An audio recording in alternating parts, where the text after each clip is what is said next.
Welcome to the HealthiHer podcast. Your host, Dr. Amy Brenner, is a board-certified OBGYN with additional certifications in functional and integrative medicine. This podcast is meant to help women find reliable, relevant information to help them feel better, look better, and live better.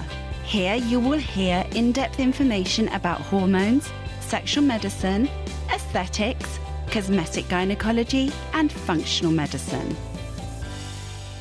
Hey there, it's Dr. Amy Brenner, another episode of HealthiHer, and today we're going to talk about our menopause mythbuster number 1. Menopause is not the flu. A lot of people think that it is, and it's something that you just recover from and you just get over. It's something I hear on a daily basis from my patients is I hear things like, I'm just going to try to get through it and wear multiple layers of clothes. I have a cooling blanket on my bed. I hear things like, I'm just going to age gracefully. Unfortunately, it's not something that you just get over like the flu. Now, that might be the case for hot flashes and night sweats, where the majority of women, actually about 70% of women, after a few years, the hot flashes and night sweats will go away. But the other symptoms of hormone decline just continue to rage on. And those can, really interfere with how you feel. So the fatigue or tiredness, the weight gain.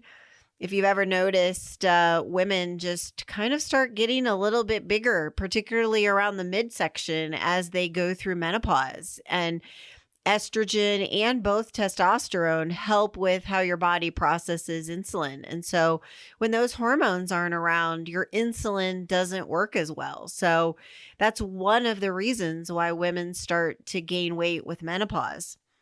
Brain fog, loss of muscle, exercise intolerance, another indirect cause of weight gain with menopause.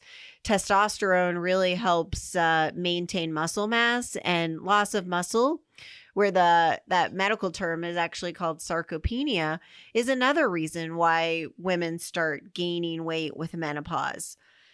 Not sleeping, low libido, problems with orgasm, and last but not least, vaginal dryness. I don't think this is something women have ever been told or realize, that their vagina and vulva will become atrophic.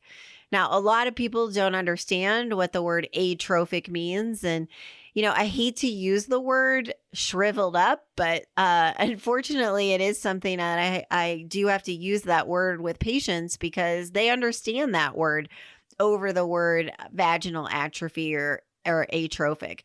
And unfortunately, so many women let their vagina become atrophic that it becomes very difficult to treat it.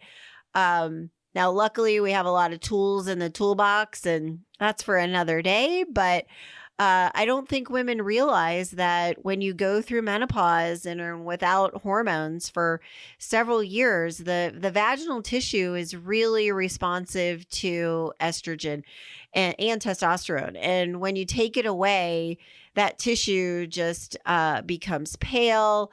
The rugae or the skin folds in the vagina start going away. And first people start having vaginal dryness, and they'll use a lubrication with intercourse. And then it gets so bad where women say that when they're having intercourse, that it feels like knives stabbing. And then so they just don't have intercourse. And we've all heard the term use it or lose it. So then when you're not having intercourse, then the vagina starts to, contract down and actually become stenotic. So all those other symptoms, other than hot flashes and night sweats, just continue to rage on and get worse and worse.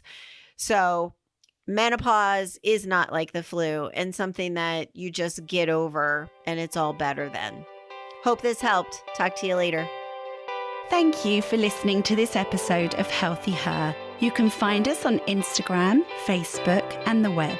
Go to www.dramybrenner.com to learn more.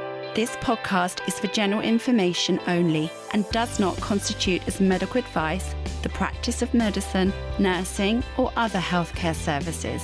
No patient-physician relationship is formed.